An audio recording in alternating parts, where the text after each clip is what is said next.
நாட்டு மக்களுக்கும் ஊடகங்கள் பத்திரிகை நண்பர்களுக்கும் வணக்கம். தற்போது மத்திய அரசு ஆண்டிருக்கக்கூடிய மோடி அரசு பாராளுமன்றத்தில் 131 விதியின்படி புதிய மசோதா, அதாவது பாராளுமன்ற தொகுதிகளை வரையறை செய்வதாக தொகுதி மறுசீரமைப்பு என்ற அடிப்படையில் ஒரு அறிக்கையை வெளியிட்டிருக்காங்க.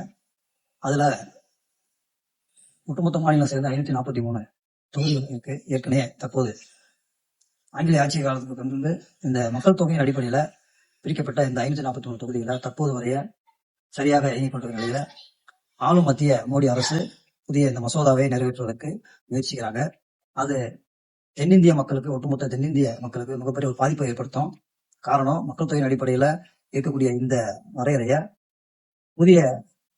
புதிதாக மத்திய ஆளக்கூடிய பாஜக அரசு பெண்களுக்கு முன்னுரிமை கொடுக்கணும் அப்படிங்கிற நோக்கத்தோட பெண்களுக்கு வந்து அதிகமான வாக்குரிமை கொடுக்கணும், முன்னுரிமை கொடுக்கணுங்கிற அடிப்படையில இந்த வரையறையை கொண்டு வராங்க. அது ஏற்கனவே 33% பெண்களுக்கான தனி இடம் ஒதுக்கீடு இருக்கு. இந்த பட்சத்துல இது வந்து போலியா வந்து இப்படி சொல்லி மக்களை வந்து திசை திருப்பி மோடி அரசு இந்த தவறான கொள்கையை கொண்டு வருது. இது மிகப்பெரிய ஒரு சிக்கலை தென்னிந்திய மக்களுக்கு ஏற்படுத்தும். இங்க இருக்கக்கூடிய தென்னிந்திய அரசியல் கட்சிகளுக்கும், இங்க இருக்கக்கூடிய ஆளும் அரசுகளுக்கும், பாராளுமன்ற உறுப்பினருக்கும் மிகப்பெரிய வந்து ஒரு அந்த நமக்கான பிரதித்துவம் கிடைக்காத ஒரு சூழலை உருவாக்கும்.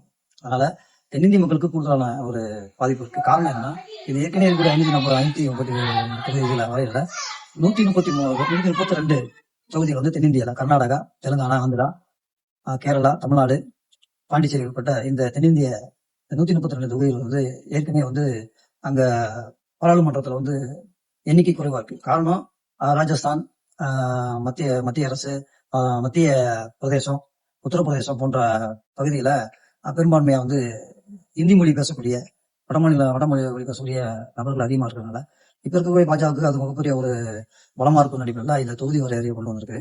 இப்படி கொண்டு வந்தா இப்ப இன்னைக்கு இருக்கிற 532 தொகுதியில 846 அறிவிச்சிருக்காங்க.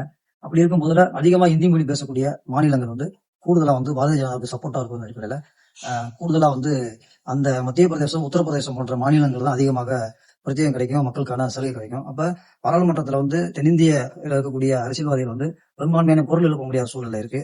குறிப்பாக தமிழகத்துல 39 தொகுதிகள், பாண்டிச்சேரி ஒன்று சேர்த்தா 40 எம்பிகள்னால அங்க மிகப்பெரிய ஒரு பலமான ஒரு சக்தியா இருக்க முடியாது. அப்ப இவங்களை வந்து பலவீனப்படுத்தணும் அப்படிங்கிற அடிப்படையில் தான் மத்திய அரசு கொண்டு வருது. இதை ஒட்டிலும் வந்து ஒட்டுமொத்த தென்னிந்திய மக்கள் எதிர்க்கணும். குறிப்பாக தமிழகம் வந்து மிகப்பெரிய ஆபத்தை சந்திக்க வேண்டிய சூழல் இருக்கிறதுனால தமிழகம் வந்து எதிர்க்க வேண்டிய சூழல் இருக்கு. ஒரு காலகட்டங்களில் 1970-71 மக்கள் தொகையை வந்து குறைக்கணும், நாம் இருவர் நமக்கு இருவர், வீட்டுக்கு ஒருவர் அப்படின்னு சொல்லி அரசு கொண்டு வந்து இந்த திட்ட அடிப்படையில் பாத்தீங்கன்னா இங்க பெரும்பான்மையா தமிழகம், தென்னிந்தியால தமிழகம் போன்ற பகுதிகளில் 70-71 காலகட்டங்களில் அந்த சட்டத்தை வந்து கடைபிடிச்சாங்க. கடைபிடிக்கும் போது ஒரு குடும்பத்துக்கு ஒரு பிள்ளை 2 பிள்ளை அப்படிங்கிறத கொண்டு வந்தாங்க. ஆனா இந்த சட்டத்தை உத்தரப்பிரதேசம், மத்திய பிரதேசங்களை அமுல்படுத்தல. அங்க அந்த மக்கள் நடைமுறை கொண்டு வரல, அந்த அரசு அதை தீவிரப்படுத்தல. அதனால அங்க அதிகமான மக்கள் தொகையா இருக்கு. இப்ப கூட ராஜஸ்தான்ல இப்ப தற்போது 25 தொகுதிகளா இருக்கு.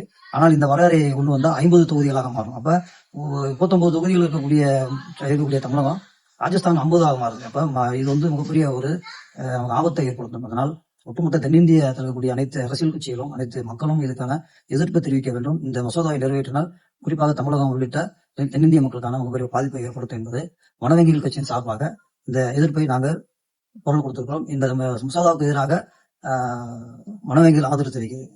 இதுக்காக கருப்பு கொடி ஏந்தி வனவங்கிகள் கட்சியினுடைய நிர்வாகிகள், வனவங்கிகள் கட்சியினுடைய பகுதியில் கருப்பு கொடி ஏந்தி நாங்கள் எதிர்த்து வச்சிருக்கோம். வனவங்கிகள் கட்சி உலகநாதன்.